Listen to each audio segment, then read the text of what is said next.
Hello guys, Radhe Radhe. I hope आप सब बहुत बढ़िया होंगे। फिर से हाजिर हो चुका हूं एक नई वैकेंसी के साथ। और ये वैकेंसी यहाँ पे बहुत ही अच्छी नोटिफिकेशन है, बिल्कुल फ्रेशर कैंडिडेट के लिए। पब्लिक सेक्टर यूनिट कैटेगरी के अंदर ये वैकेंसी आती है। इसके अंदर परमानेंट जॉब आपको मिलेगा विदाउट गेट स्कोर कार्ड। आप यहाँ पे अप्लाई कर सकते हैं। Civil, mechanical, electrical, computer science और भी बहुत सारी ब्रांच को एलिजिबल किया है। सिलेक्शन आपका सीवीटी एग्जाम के बेस पे होगा और नोटिफिकेशन निकाला गया है यहाँ पे SJVNL की तरफ से, सतलुज जल विद्युत निगम लिमिटेड की तरफ से नोटिफिकेशन आउट किया है। और इसके अंदर सैलरी बहुत बड़ी है। स्टार्टिंग सैलरी जो आपका रहेगा यहाँ पे वो आपका CTC 15 लाख रुपए एनुअल CTC आपको देखने को मिल जाता है। ठीक है, और फ्रेशर के लिए नोटिफिकेशन आउट किया गया है और इसके अंदर परमानेंट जॉब आपको मिलेगी। उसके अलावा यहाँ पे ऑल ओवर इंडिया के कैंडिडेट अप्लाई कर सकते हैं। Without GATE score card eligible है तो CBT एग्जाम आपका होने वाला है। उसके अलावा यहाँ पे आपकी जो ब्रांच है, एक तो सिविल हो गया, मैकेनिकल हो गया, इलेक्ट्रिकल हो गया, उसके अलावा आपका इलेक्ट्रॉनिक्स हो गया, कंप्यूटर साइंस हो गया, IT हो गया, और भी बहुत सारी ब्रांच को एलिजिबल कर रखा है। ठीक है, ये आपका BBTech का डिग्री एलिजिबल है, डिप्लोमा वाले एलिजिबल नहीं है। डिप्लोमा कर रखा है तो वीडियो को लाइक और कमेंट बॉक्स में अपनी ब्रांच को कमेंट करके बता देना। आई होप मैं आपको नेक्स्ट वीडियो के अंदर उससे रिलेटेड जॉब अपडेट प्रोवाइड करवा दूंगा। तो बिना टाइम वेस्ट किए हम चलते हैं इनके ऑफिशियली नोटिफिकेशन की तरफ और मैं आपको डायरेक्टली इसकी ऑफिशियली वेबसाइट पे लेके आ चुका हूँ। वीडियो को लाइक कर देना। चैनल पे पहली बार विजिट कर रहे हो, चैनल को सब्सक्राइब और बेल आइकन को प्रेस कर लीजिएगा। अभी आप देख सकते हैं यहाँ पे एग्जीक्यूटिव ट्रेनिंग SJVN की तरफ से है और यहाँ पे व्यू जॉब डिटेल का ऑप्शन दे रखा है। इस पर अगर आप क्लिक करेंगे, जैसे आप इस पर क्लिक करते हैं तो यहाँ पे एक नोटिफिकेशन दे रखा है, इसको आप डाउनलोड कर सकते हैं। मैंने ऑलरेडी डाउनलोड कर रखा है, यहाँ पे स्क्रीन पे देख पा रहे हैं। तो इसके अंदर भी आपका टाइम बचेगा। कैसे? क्योंकि ये नोटिफिकेशन 8 पेजेस का है। इंपॉर्टेंट पॉइंट मैंने हाईलाइट कर रखे हैं, वही हम डिस्कस कर लेंगे। ज्वाइंट वेंचर है government of India, government of Himachal Pradesh का। उसके अलावा यहाँ पे आपका एडवर्टाइजमेंट नंबर है, लास्ट डेट रहेगा यहाँ पे 18 मई 2025 तक आप इसके लिए आवेदन कर सकते हैं। ऊपर कंपनी का डिटेल दे रखा है। नवरत्न कंपनी आपको देखने को मिल जाती है जो कि मिनिस्ट्री ऑफ पावर के अंदर काम करती है। ठीक है ना। उसके अलावा यहाँ पे अगर हम देखें कि आपका सैलरी कितना रहेगा, सैलरी रहेगा यहाँ पे पोजीशन आपका executive trainee E2 grade pay के अकॉर्डिंग आपका 50,000 रुपए से लेके 1,60,000 रुपए सैलरी आपको मिलेगा। एडिशनल यहाँ पे बेनिफिट्स मिल जाते हैं। ठीक है, ये इन्होंने बेसिक पे आपका लिखा है तो इसके अकॉर्डिंग आपका अच्छा खासा सैलरी यहाँ पे मिलेगा। अब उसके अलावा यहाँ पे बात की जाए कि डिसिप्लिन कौन कौन सा एलिजिबल है, ये आपका टेबल नंबर 2 है। एग्जीक्यूटिव ट्रेनी के बारे में बता रखा है क्वालिफिकेशन। और एक तो आपकी ब्रांच सिविल है, इलेक्ट्रिकल है, मैकेनिकल है। सिविल के अंदर सिविल एलिजिबल है BBTech वाले। इलेक्ट्रिकल के अंदर एक तो इलेक्ट्रिकल एलिजिबल है, electrical and electronics engineering eligible है। मैकेनिकल में मैकेनिकल वाले अप्लाई कर सकते हैं। आपका सिविल के अंदर आपकी टोटल वैकेंसी जो है वो आपकी 30 वैकेंसी निकाली गई है। और इसके अलावा अगर बात की जाए इलेक्ट्रिकल में 15 वैकेंसी है और मैकेनिकल के अंदर भी 15 वैकेंसी यहाँ पे निकाली गई है। MBA कर रखा है अगर आपने तो 7 वैकेंसी है, देख लीजिएगा। अगर कोई मेरा भाई बहन जिन्होंने MBA कर रखा है तो वो इसके अंदर अप्लाई कर देना। इन्वायरमेंट में अगर आपने इंजीनियरिंग कर रखा है तो 7 वैकेंसी आपकी रहेगी। जियोलॉजी में अगर आपने MSc MTech कर रखा है तो 7 वैकेंसी यहाँ पे रहेगी। IT में अगर आपने BBTech कर रखा है, ठीक है, और CS में कर रखा है तो 6 वैकेंसी यहाँ पे आपको देखने को मिलेगी। फाइनेंस और लॉ की है, इसको हम डिस्कस नहीं करेंगे। ओवरऑल जो वैकेंसी है वो 114 वैकेंसी निकाली है। स्क्रीन पे आपको दिख रहा होगा 114, ये टोटल वैकेंसी आपको देखने को मिल जाती है। आपका जो भी कोर्स है वो आपका रेगुलर होना चाहिए। ठीक है, उसके अलावा अगर आपने यहाँ पे इंटीग्रेटेड कोर्स कर रखा है जैसे कि BBTech प्लस MEM Tech कर रखा है तो आपका पूरा 5 साल का होना चाहिए। ठीक है, integrated course dual degree allow है। फाइनल ईयर के स्टूडेंट बिल्कुल अलाउ है, अप्लाई कर सकते हैं। ठीक है, और यहाँ पे स्कोर कार्ड जो मांगा है वो देख लीजिएगा, 50% होने चाहिए, उससे ज्यादा होने चाहिए SST PWD कैटेगरी के अंदर। और बाकी अदर जो कैटेगरी है उनके 55% मार्क्स होने चाहिए आपके BBTech के अंदर। मतलब कि अदर कैटेगरी कौन सी होती है, एक तो जनरल, दूसरा OBC, तीसरा यहाँ पे आपका आ जाता है AWS कैटेगरी। ठीक है, उनके 55% होने चाहिए।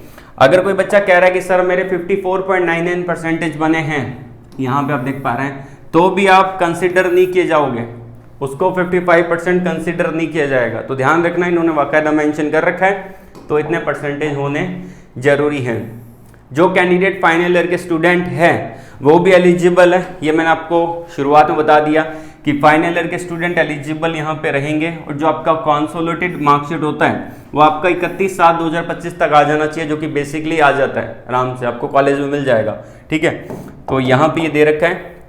उसके अलावा अगर बात करते हैं यहाँ पे रिलैक्सेशन कितना मिलेगा, एज रिलैक्सेशन, तो एज क्राइटेरिया आपका रहेगा 18 से 30। ठीक है, ये रहेगा आपका जनरल और ईडब्ल्यूएस कैटेगरी के लिए। ठीक है, बाकी जो एज रिलैक्सेशन है जैसे कि एसएसटी कैंडिडेट को 5 साल का रिलैक्सेशन मिलता है, ओबीसी कैंडिडेट को 3 साल का, और पीडब्ल्यूडी कैटेगरी में आता है तो 10, 13 और 15 साल का एज रिलैक्सेशन आपको देखने को मिल जाता है। ये गवर्नमेंट नॉर्म्स के अकॉर्डिंग आपको मिल जाता है। डॉक्यूमेंट क्या क्या लगेंगे, डॉक्यूमेंट आपका वेरिफिकेशन होगा, उसके बारे में यहाँ पे बता रखा है। ठीक है, तो इसको देख लीजिएगा। अब यहाँ पे जो आपका सिलेक्शन होगा वो कैसे होगा, मैंने आपको बताया था कि गेट स्कोर कार्ड यहाँ पे नहीं चाहिए, तो गेट स्कोर कार्ड नहीं चाहिए तो आपका सीवीटी एग्जाम होगा पहले, सीवीटी एग्जाम के बाद आपका जीडी और पीआई होगा, मतलब कि ग्रुप डिस्कशन और पर्सनल इंटरव्यू आपका होने वाला है। वेटेज क्या है सीवीटी का, सीवीटी स्कोर का वेटेज है 75%, उसके अलावा जीडी का आपका वेटेज है 10%, और जो आपका पीआई होगा पर्सनल इंटरव्यू होगा उसका वेटेज है 15%। टोटल यहाँ पे 75 और ये दोनों को मिला के 25, तो 75 और 25 का वेटेज है यहाँ पे। ओवरऑल अगर टोटल मिलाएंगे तो 100% यहाँ पे रहेगा। एग्जाम कैसे होने वाला है, एग्जाम जो रहेगा बहुत ही सिंपल रहता है। यहाँ पे क्या रहेगा, सबसे पहले फॉर्मेट देख लेते हैं। 2 घंटे का आपका एग्जाम होगा, 150 क्वेश्चन आपको मिलेंगे। ठीक है, और 150 मार्क्स का होगा। इसमें हिंदी और इंग्लिश दोनों लैंग्वेज में ही आपका एग्जाम आपको मिलेगा, तो आप एग्जाम जब देंगे तो हिंदी या इंग्लिश दोनों में से किसी भी एक लैंग्वेज में आप देख सकते हैं। अब इसके अंदर 2 सेक्शन आएंगे मेनली, सेक्शन फर्स्ट होता है और सेक्शन सेकंड होता है। सेक्शन जो फर्स्ट रहेगा उसके अंदर 120 क्वेश्चन आएंगे जो आपकी डिसिप्लिन से रिलेटेड होंगे। जब आप फॉर्म अप्लाई करोगे वहां पे आप डिसिप्लिन जो भी सिलेक्ट करोगे उससे रिलेटेड 120 क्वेश्चन आएंगे, और जो आपके 30 क्वेश्चन हैं उसमें आपका जनरल एबिलिटी, लॉजिकल रीजनिंग और आपका इंटेलिजेंस टेस्ट यहाँ पे होने वाला है, तो ये आपका रहेगा। और मार्किंग कैसे है, यहाँ पे ईच क्वेश्चन का 1 मार्क आपको मिलेगा। नेगेटिव मार्किंग यहाँ पे नहीं है, यहाँ पे भी नेगेटिव मार्किंग नहीं है, तो ओवरऑल इसका जो कट ऑफ जाता है कंपेयर टू हाई जाता है। ठीक है ना, तो आपको ज्यादा सही करने पड़ेंगे तभी जाके आपका सिलेक्शन यहाँ पे होगा। एग्जाम सेंटर की बात की जाए तो यहाँ पे एग्जाम सेंटर पर्टिकुलर दे रखे हैं, तो यहाँ पे जो आपका एग्जाम सेंटर रहेगा वो आपका एक तो न्यू दिल्ली रहेगा, ठीक है, इंक्लूडिंग एनसीआर, ठीक है, चंडीगढ़ रहेगा, उसके अलावा यहाँ पे जो रहेगा अरुणाचल प्रदेश का रहेगा और देहरादून का रहेगा। तो ये आपका एग्जाम सेंटर है, इनमें से किसी 2 सेंटर को आपको सिलेक्ट करना है, दोनों में से किसी एक जगह आपका एग्जाम होने वाला है, तो ये आपका एग्जाम होगा। उसके अलावा यहाँ पे मेडिकल फिटनेस टेस्ट होगा, प्लेसमेंट आपका असाइनमेंट्स ये दे रखा है, सर्विस बॉन्ड यहाँ पे आपको साइन करना पड़ेगा। तो ये जो सर्विस बॉन्ड है वो आपको साइन करना पड़ेगा। इसका मतलब क्या है, देखिए सर्विस बॉन्ड का मतलब ये नहीं होता कि अगर आप बॉन्ड साइन कर रहे हैं तो कंपनी को आपको पैसा पे करना पड़ेगा, ऐसा नहीं है बिल्कुल भी। बस आपको एक डॉक्यूमेंट रहेगा जो आप साइन करेंगे, उनको बताएंगे कि आप एटलीस्ट यहाँ पे 3 साल तक काम करेंगे। इसमें जो दे रखा है वही बता रहा हूँ, ठीक है। तो उस बॉन्ड में यही लिखा रहेगा कि आप एटलीस्ट कंपनी के अंदर 3 साल तक काम करेंगे, बढ़िया परफॉर्म करेंगे, काम करेंगे, 3 साल से पहले आप उस कंपनी को नहीं छोड़ने वाले, बस इतना रहेगा, ठीक है। तो यहाँ पे जो 10 लाख रुपए का सर्विस बॉन्ड है वो जनरल, ईडब्ल्यूएस और ओबीसी कैटेगरी के अंदर जो आता है कैंडिडेट उनको साइन करना पड़ेगा। और जो 7,50,000 रुपए का बॉन्ड है वो एसएसटी पीडब्ल्यूडी कैटेगरी के अंदर जो कैंडिडेट आता है उनको साइन करना है।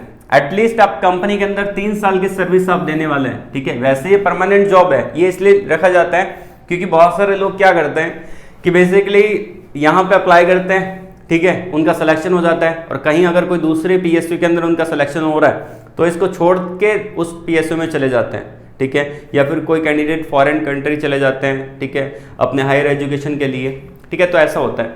तो अगर आप यहाँ पे एटलीस्ट 3 साल काम करेंगे तो आपको 1 रुपया भी पे नहीं करना, 3 साल से ज़्यादा करते हैं तो भी पे नहीं करना। 3 साल से पहले अगर आप छोड़ देते हैं जॉब को तो आपको इतना अमाउंट पे करना पड़ेगा, ठीक है। वेबसाइट कंपनी का दे रखा है तो आप देख सकते हैं, ठीक है।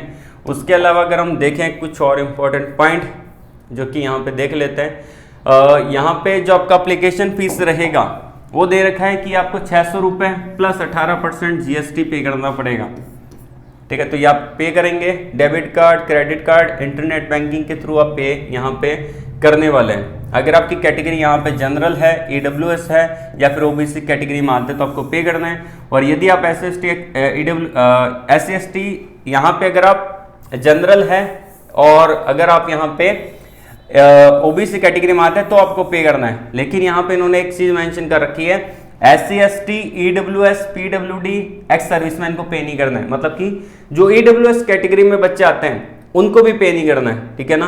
बाकी जनरल और ओबीसी कैटेगरी के अंदर आते हैं उनको ही पे करना है 600 रुपये प्लस 18% उसका GST, ठीक है।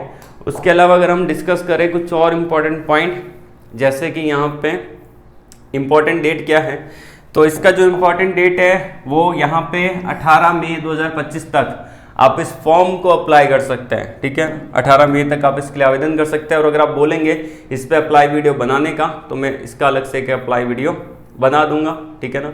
बाकी यहाँ पे इंस्ट्रक्शन और दे रखे हैं, ठीक है। तो वीडियो के कमेंट बॉक्स में मैंने इसका लिंक दे रखा है, ठीक है, नोटिफिकेशन का, तो आप उसको डाउनलोड कर लीजिएगा। और अगर आपको अप्लाई वीडियो चाहिए तो कमेंट बॉक्स में कमेंट करके बता दीजिएगा, अलग से अप्लाई वीडियो मैं क्रिएट करके अपलोड कर दूंगा चैनल पे। तो आज के लिए बस इतना ही। ऑल द वेरी बेस्ट, जय हिंद।